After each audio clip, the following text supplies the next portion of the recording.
भर में किसान आंदोलन के जरिए पूरी जो देश की राजनीति है उसमें जिन्होंने हलचल पैदा की है वो इस वक्त जो हमारे साथ मौजूद है राकेश टिकैत जी, जो किसान आंदोलन को एक चेहरा कहे आप पूरी तरह से, वो किसान आंदोलन का एक पूरा चेहरा है सर आप। और आप देश भर में भ्रमण कर रहे हैं, जगह जगह आप लोग जा रहे हैं। आज सहारनपुर में आपकी जनसभा है, क्या मैसेज आप साफ तौर पर देना चाह रहे हैं जनता को इस जो सभाओं के जरिए, पंचायतों के दौर पर? देखो, सभा के जरिए ये है कि भारत सरकार मान नहीं रही, देश में एमएसपी पे कानून नहीं बनेगा तो देश के किसानों को फायदा नहीं होगा। जो 3 बिल है वे वापसी होने हैं, एमएसपी पे कानून बनना है, बिजली विधेयक जो अमेंडमेंट बिल है वो वापसी होना है, सीट बिल आ रहा है वो वापसी होना नहीं आना है। तो ये बहुत से इस तरह के कानून सरकार जाना चाहती है जिससे पूरा किसान बर्बाद होगा, गांव बर्बाद होंगे, नौजवान बर्बाद होगा, रोजगार खत्म होंगे, महंगाई बढ़ेगी। तो ये अब खाली किसानों का आंदोलन नहीं रहा, ये एक जन आंदोलन है और इसमें आम जनता का पूरा सहयोग मिल रहा। यहाँ 2 मॉल खुल जाना शामली में, 2 मॉल पूरे दुकानदारों को पी जाएंगे, वे कंपनी से सीधा प्रोडक्ट लाएंगे और इनको 2 साल में इनको पूरे शामली के दुकानदारों को जो कई सौ साल से हमारी व्यवस्था है इसको सबको ध्वस्त कर देंगे और सीधा पैसा वो बड़ी कंपनियों के पास में जाएगा। पूरा जो दुकानदार है वो बेरोजगार होगा। तो ये व्यवस्था नहीं होनी चाहिए, सबको जीने का अधिकार है। वॉलमार्ट जैसी कंपनी आ रही जो साप्ताहिक बाजार है, उसका पहला टारगेट साप्ताहिक बाजार पर कब्जा करना है। ये करीब 60 लाख करोड़ रुपए का व्यापार है जो फूड चेन है, ये खुदरा वाला, इसको ख़त्म करने का साजिश है। इस पे जो कब्जा करने की एक बड़ी साजिश बड़ी कंपनियों की है, ये नहीं होना देना। अनाज पे कब्जा करना चाहते हैं, रोटी को तिजोरी में बंद करना चाहते हैं। भूख पे दुनिया में व्यापार की नई पॉलिसी आई है कि भूख कितनी लगेगी, भूख के आधार पे कीमतें देश में तय होगी, वो नहीं होगा।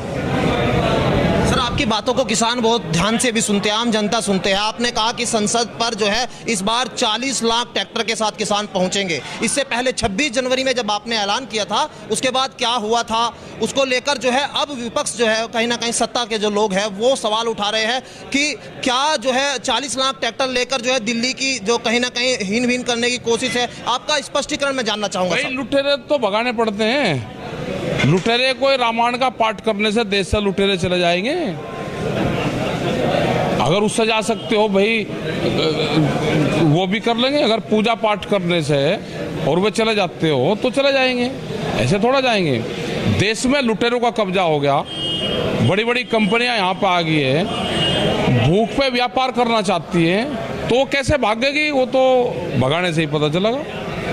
आपने कहा कि किसान जो है अपनी खड़ी फसल को नष्ट कर देगा, ऐसी तस्वीर कई जगह जनपदों से भी आई। उसके बाद जो है आप समझते तो होंगे जाहिर तौर पर यह है कि जब किसान फसल नष्ट कर देगा तो क्या खाएगा, क्या परिवार को खिलाएगा। अब कहीं ना कहीं आपके इस मैसेज का भारत सरकार अब भी नहीं समझी, ये उसकी समझ में आ जाना चाहिए। उसने कहा कि किसान आंदोलन से वापसी हो जाएगा और अपनी फसल की कटाई करेगा। उसने कहा कि हमारे बीच में फसल नहीं आएगी और किसान ने अपने बीच से फसल को ही हटा दिया। आज किसान आंदोलन कर लेगा तो ये ज़मीन बच जाएगी। आंदोलन से अगर किसान हार गया तो ज़मीन 20 साल में यहाँ पे ज़मीन नहीं बचेगी, पूर्ण रूप से ज़मीन कंपनियों के पास में, सरकारों के पास में चल जाएगी। इस ज़मीन में केमिकल डाले जाएंगे कॉन्ट्रैक्ट फार्मिंग के और आने वाले 50 साल में खेती नाम की चीज़ हिंदुस्तान में नहीं रहेगी। यहाँ पे मजदूर रहेगा और कंज्यूमर रहेगा। ये बड़ी कंपनियों की पॉलिसी है। सर, महंगाई को लेकर भी आप अपने आंदोलन के जरिए, पंचायतों के जरिए लोगों को जागरूक कर रहे हैं। अब एक नई चीज़ आ रही है, कहीं से सोशल मीडिया पर लगातार चल रही है कि 1 मार्च से किसान अपने दूध को 100 रुपये लीटर बेचेगा, जैसे डीजल और पेट्रोल है। क्या समर्थन आप लोगों का है? क्या आप लोगों का ये आह्वान है? तो ये तो बेच रहे हैं ना, जो बड़ी कंपनी हुए हैं, कुछ कंपनी के लोग दिल्ली में 160 रुपये किलो तक दूध बेच रहे, तो किसान क्यों नहीं बेच सकता? शराब के रेट महंगे हो सकते हैं, 800 रुपये 2-2 हज़ार रुपये लीटर शराब बिक सकती है जो हेल्थ को उसको नुकसान करते हैं। किसान का 22 रुपये लीटर बिकेगा। किसी का खल और चोकर का क्या रेट हो गया, पशु की संख्या कितनी कम होगी, दूध बाहर से आएगा देश में, तो इसके ऊपर किसकी जिम्मेदारी है? ये सरकारों की जिम्मेदारी है ना। तो अगर सरकार एमएसपी तय नहीं करती, खेती पर एमएसपी जो फसलें हैं उनकी नहीं तय करती, उनके दूध के जो कीमत है वो अब किसान तय करेगा, जो अपनी फसलें हैं उन पर एमएसपी खुद तय करेगा, ये क्या ये मन बनाया किसानों ने? अब ऐसा होगा? कहाँ तक इसमें जाएंगे, क्या क्या चीज़ें होंगी, ये होगी। और देश में मिनिमम और मैक्सिमम रेट तय होने चाहिए हर चीज़ के।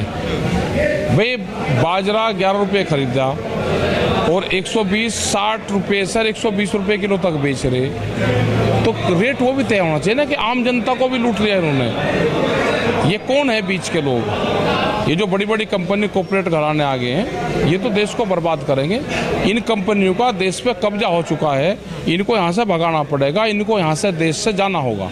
आखिरी मेरा एक सवाल आपसे है कि लड़ाई किसान आंदोलन से शुरू हुई थी, किसानों की बात से शुरू हुई थी, अब निजीकरण पर चल गई, तो क्या जनता का भी समर्थन किसानों से अलग जो है वो दिख रहा है? बिल्कुल समर्थन है। महंगाई है भाई, सिलेंडर कहाँ से शुरू हुआ, किस रेशो में सिलेंडर के रेट बढ़े? आम जनता मार दी उन्होंने।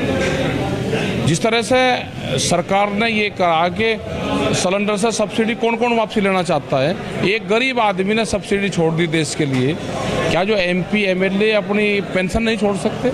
एक आह्वान करना चाहिए भारत सरकार को कि कौन कौन अपनी सब्सिडी छोड़ना चाहिए। जो पहले सब्सिडी छोड़ने का काम करेगा हम उनका धन्यवाद करेंगे, उसका स्वागत करेंगे। जो अपनी पेंशन छोड़ेगा, अब सब कुछ चाहिए, निजीकरण का भी विरोध करेंगे, कृषि बिल भी वापस चाहिए, ये कहना है? बहुत से सारी चीज़ चाहिए कि नहीं, बैठ के आप जनता से बात करो ना, आपको बात करनी पड़ेगी जनता से। आपका बहुत बहुत शुक्रिया बातचीत करने के लिए। ये थे हमारे साथ राकेश टिकैत जी, जिनका साफ तौर पर कहना है कि लड़ाई जरूर किसान आंदोलन से शुरू हुई थी, लेकिन अब लड़ाई जो है वो निजीकरण के विरोध में भी है, और साफ तौर पर जो जनता का समर्थन है वो उनको मिलता रहा है। सहयोगी कमल शर्मा के साथ राहुल राणा, न्यूज़ 18 शामली।